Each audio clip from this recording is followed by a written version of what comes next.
Some of my Stanisław Lem books match, and some don't. So I started making my own dust jackets.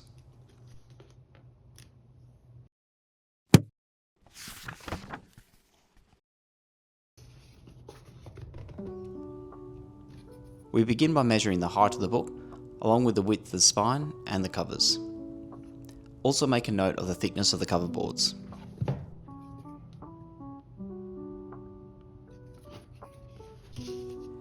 If your book already has a dust jacket, measure that as well. It's a handy reference.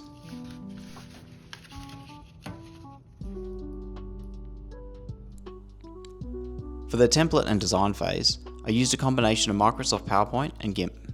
That's mainly because I'm familiar with them, but you can use whatever tools you prefer, including Canva. If you had an existing dust jacket, start by creating an outer border using those measurements. Then place the spine in the center, but expand it slightly to account for the thickness of the boards, about 1mm each side. Do the same for the front and back covers. This extra width that you're adding allows the dust jacket to wrap cleanly around the edges. Finally, if you're printing at home or through a service, it's worth adding a paper size border. I was printing an A3, so this helped ensure everything fit correctly and helped me size my inside flaps. Now comes the fun part, designing the cover. I wanted mine to match the existing HBJ editions of Stanisław Lem, so most of the design decisions were already set. I just needed to choose a colour of the Lem lettering and appropriate cover image. The colour was straightforward. It matches the hardcover itself, which is in this case a light red, almost orange. The image took a bit more work. I used ChatGPT to generate something inspired by the style of the original covers based on the theme of the novel. If AI isn't your thing, you could just as easily create your own artwork, source an image, or work with an artist. Once the image was ready, assembling the final design was fairly straightforward. With the design complete, I saved it as a PNG file so I could control the sizing more precisely in GIMP.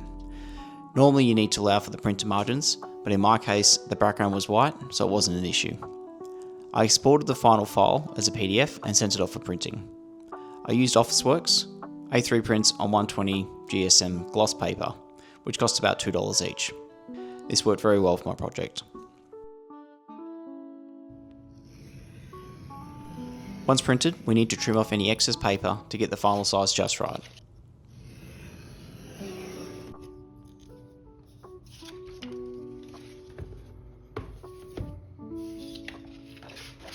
Fitting the jacket was a little bit trickier than I expected, mainly because there aren't any clear guides between the covers and the inside flaps. I've left this section of the video less edited so you can see the process more clearly. The most effective method I found was to start with the book upright and align the jacket with the spine. Once aligned, I gently bent the jacket around the front and back covers.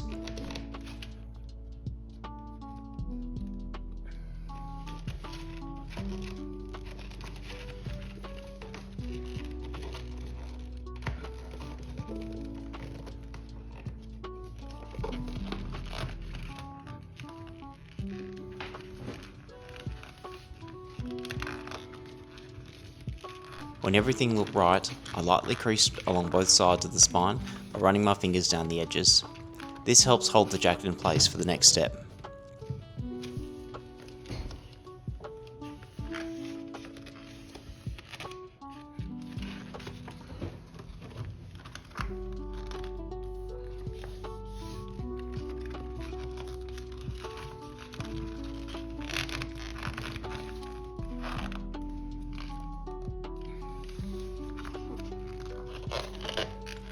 For the flaps, I laid the book flat, pushed the spine firmly into the jacket and folded in the front flap first, followed by the back.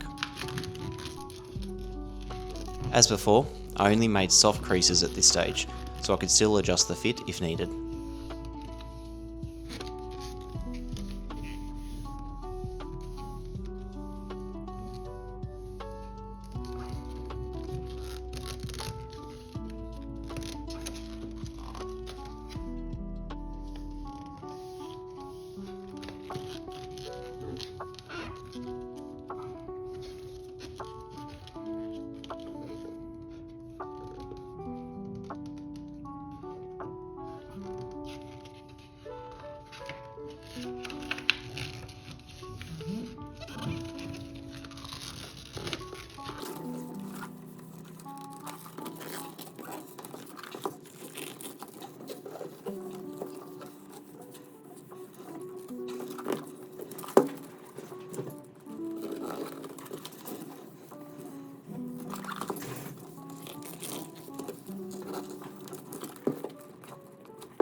Once I was happy with everything, I removed the book and reinforced the folds with a slightly firmer crease. Not too sharp, just enough for the jacket to hold its shape.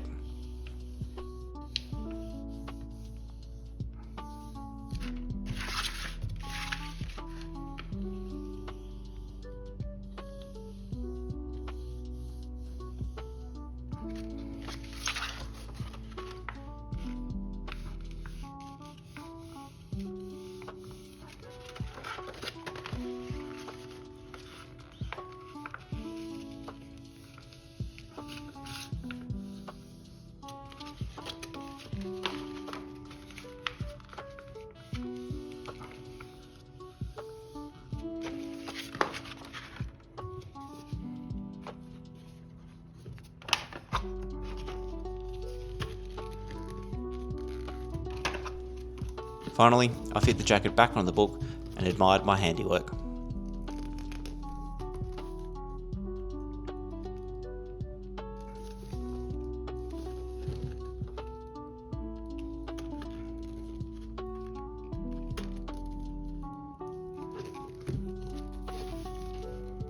I'll finish with a few lessons I learned along the way.